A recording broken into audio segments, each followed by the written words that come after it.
I read an article from National Geographic the other day that I found super interesting, and I promise this story has astrological implications, so just bear with me. The article explored turning points within the brain at certain ages, and I couldn't help but see parallels in those ages that correlated with certain astrological times in our lives. A study from the University of Cambridge found that the brain has 4 key turning points where it further solidifies human development. The ages were 9, 32, 66, and 83. 3 of those 4 ages are eerily similar to the age ranges of our Saturn returns. Saturn returns happened around the ages of 27 to 30, 56 to 60, and 84 to 90. The study goes on to talk about how the brain's communication pathways stabilize and gain better pattern recognition at each of these life stages, which provides a strong benchmark for cognitive abilities around those times. And these benchmarks tell us something about our development at each life stage. And the further you go in the life stages, the more solidified, the more rooted the brain becomes. So this study is really implying that our brain reaches adulthood closer to 32, not 23 or 25 as previously thought, which is so fun because that means our brains reach adulthood after going through our first Saturn return. Saturn's cycle lining up with these life stages was all I could think about while I was reading the article, so I wanted to share it with you. Sometimes science and esoteric studies align more than we realize, and this was a win for both my scientific mind and my esoteric heart. If you're feeling nerdy and you want to look up the article, it's from National Geographic. I found it on Apple News, but that's because I have a subscription, so I'm not sure if it'll fully show on there. You'll figure it out if you want to read it. Let's get into this week's forecast. It's the last full week of Sagittarius season, and it does not disappoint. We have a new moon in Sagittarius, Mars ingressing into its place of exalted dignity, and good old Lilith is changing signs this week. I don't usually touch on what Lilith is doing unless there's something big, and this is pretty big, so we're going to go over it a bit, but I like to go in chronological order with these things, so that means we're starting with Mars in Capricorn. On Monday, Mars leaves mutable fire and saunters into cardinal Earth. Mars loves being in Capricorn. It's its place of exalted dignity, and it really thrives there. Part of the reason Mars thrives in Capricorn is because it's also malefic ruled, and because it appreciates the attitude that Capricorn holds for hard work. Mars in Capricorn is extremely determined, and it uses Capricorn's penchant for excellence to its advantage. This is a transit that allows us to really sink into an endeavor and put in some serious legwork. I always say that when a malefic is happy, it doesn't actually bring happiness, but this transit isn't about being happy. It's about putting in the work, making progress, and building something through intentional, deliberate, and consistent action. What this means for us in real time is that we're going to see an uptick of energy within the realm of Capricorn. The uptick of energy won't be all roses and sunshine, but it will enable us to solve problems, seek solutions, and change anything that isn't currently working. I'm sort of excited about this transit because it can be so useful, but it's also demanding, relentless, and requires a lot of effort. The realm of Capricorn is going to need our attention so that we can ensure long-term success and reach our goals. Anything we're currently doing that stands in the way of our success is getting cut, whether it's other people, our own actions. Anything that is a deterrent is getting cut out. We're getting more serious about the realm of Capricorn, and that fully kicks in this week. Mars will be in Capricorn until around the end of January, so not super long. When Mars is moving full tilt, it only stays in a sign for 6 to 8 weeks. It's funny because my husband has noticed that I've been using the phrase lock in a lot lately, like a lot for everything. I say it for anything, like I gotta lock in and feed these cats. I gotta lock in and do this, do that. So I would say that Mars in Capricorn is 1000% the transit of locking in.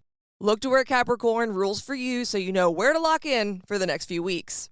Mars's ingression really kicks the week off, and then it kind of dies down until the end of the week. There is some Chiron action taking place here and there, but what else is new? The wounds of Chiron in Aries should be so commonplace by now that it's like muscle memory when they come up. And now that all the planets in Sagittarius are heading towards the latter degrees, they're going to trine Chiron in Aries. And this means that we're going to have opportunities to continue to tackle what Chiron has been bringing to the surface. But again, this should be super familiar by now, almost to the point of missing it, like, oh yeah, that does bother me, but not really as much. Maybe it bothers me more that it doesn't bother me anymore.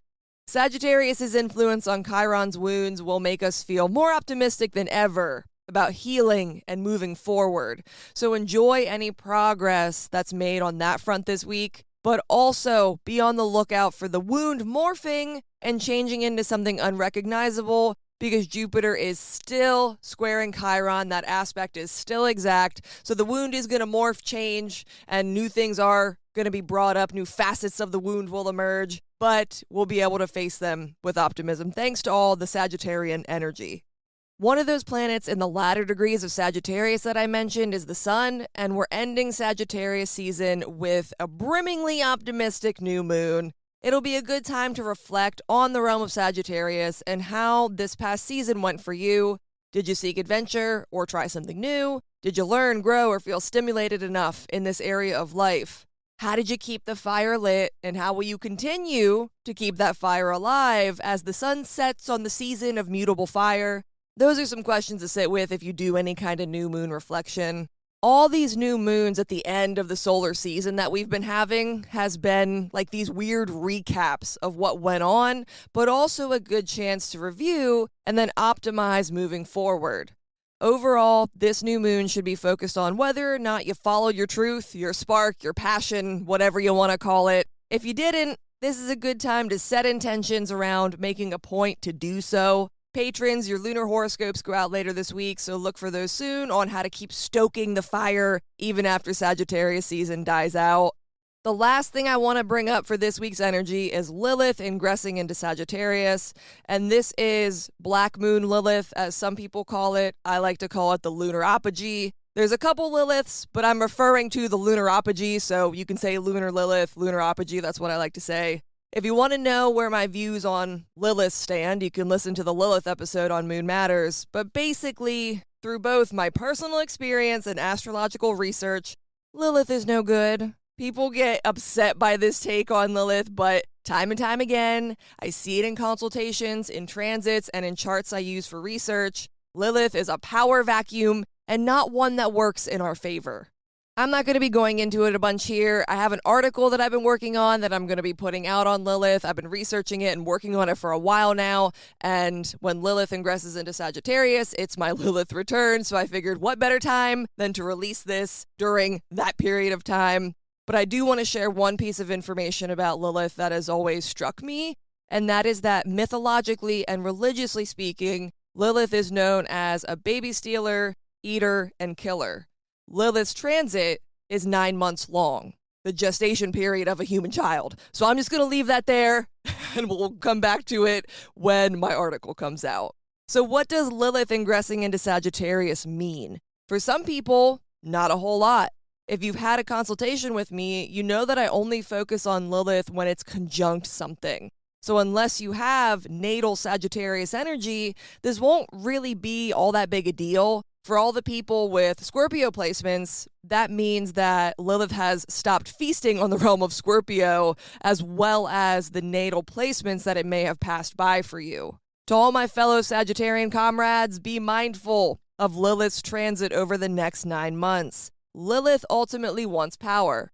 Power in Sagittarius can come from grandiose thinking, recklessness, not giving a shit, pursuing detrimental hedonism, and honestly, just doing and saying whatever the fuck you want without any regard to other people. So keep an eye on your natal Sagittarius placements and watch for any out of character, out of pocket behavior. Because believe it or not, even Sagittarius needs limits, but Lilith would have you think otherwise.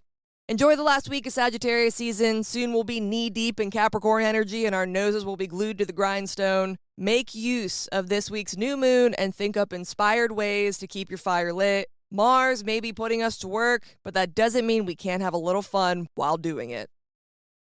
Thank you for tuning into this week's forecast. If you want a more detailed look at what this week's astro weather holds for you personally, go to my website, moonmattersastrology.com, and sign up to receive my zine. You can also find me on Patreon by searching for Moon Matters. The best way to keep up to date with my work or to book a reading with me is to sign up for my mailing list on my website. I'll meet you back here next week, but until next time, later days.